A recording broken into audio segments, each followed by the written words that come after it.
Hello everyone, we have another 2028 election prediction video. This time we have former Vice President Kamala Harris up against Governor of Florida Ron DeSantis. So I do think Harris is a flawed candidate. She did lose the popular vote, which is the first time a Democrat lost a popular vote since 2004. DeSantis, on the other hand, I don't think he's the strongest Republican. I think he's kind of weak. He didn't do too well in the primary. And again, I don't think he's really the best fit. He did a lot of extreme policies in Florida, especially with abortion, which could hurt him nationwide here. Plus, I could see him doing a bit worse with independence than Trump did. So that's another thing to take into account. So let's start off with the first few safe states. So Texas and Florida. Again, he's the governor of Florida. He's still pretty well liked here. Texas, I think he's going to win it by 10 against Harris. I don't think Harris can reverse that 13-point loss she had in Texas. Maybe he could shave off a few points here, but DeSantis still wins it by 10. Iowa, I also have going to DeSantis by 10. Even though he's very right wing, I still think that's a good fit for Iowa, which has definitely drifted a lot more towards the right as of recent. So it swung to the right by 6 points from 2020 to 2024. So I think DeSantis carries it by 10. Ohio, I think he only wins it by 9, so I think Harris makes a bit of an improvement here in this state, but it's still a likely red state. In Colorado, that's just going to be safe blue. Virginia, New Mexico, New Jersey, all would be likely blue states. I don't think DeSantis would make any inroads here.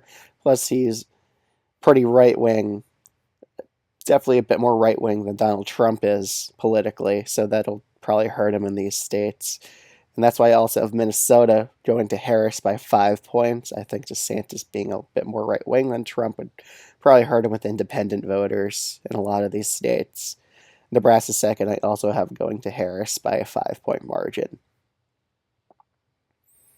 Going up to the Northeast, I have Maine going to Harris by a likely blue margin.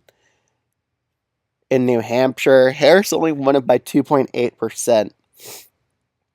So there's an argument to be made that it would still be decently competitive in this state. So I actually still have it only going to her by a lean blue margin, but by about 4% she wins it by. So she makes a slight improvement here.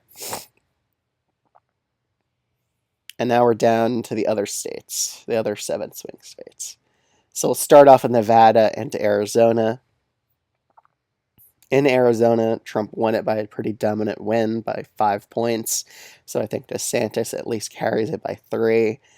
Nevada, I could see it being a bit closer, especially with a lot of Ron DeSantis's views being more right-wing leaning, definitely more right-leaning than Trump. So I could see him underperforming in Nevada and only winning it by a tilt Republican margin. In Georgia and North Carolina typically votes for Republican candidates, so I have DeSantis winning here. Georgia, I could see Harris having a shot of winning Georgia, but just judging by how North Carolina went towards DeSantis, I still think she narrowly loses Georgia here by a tilt Republican margin.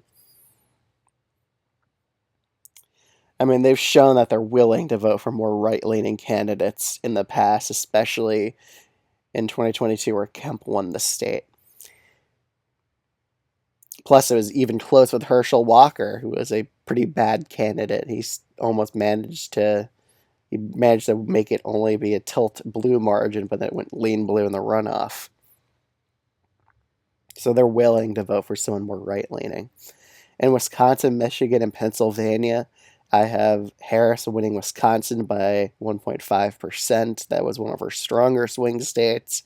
I also have Michigan going to her by 1% in this scenario.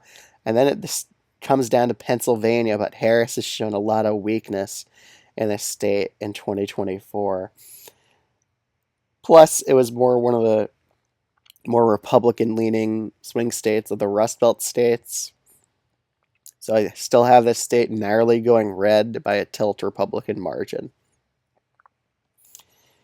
So This is kind of how I see the Electoral College going, and I think Harris actually wins the popular vote by 0.5%, yet loses the Electoral College to Pennsylvania going red. So thank you everyone for watching this video. If you aren't subscribed to the channel yet, I would appreciate it a lot if you were to subscribe. Other than that, I'll see you all in the next video.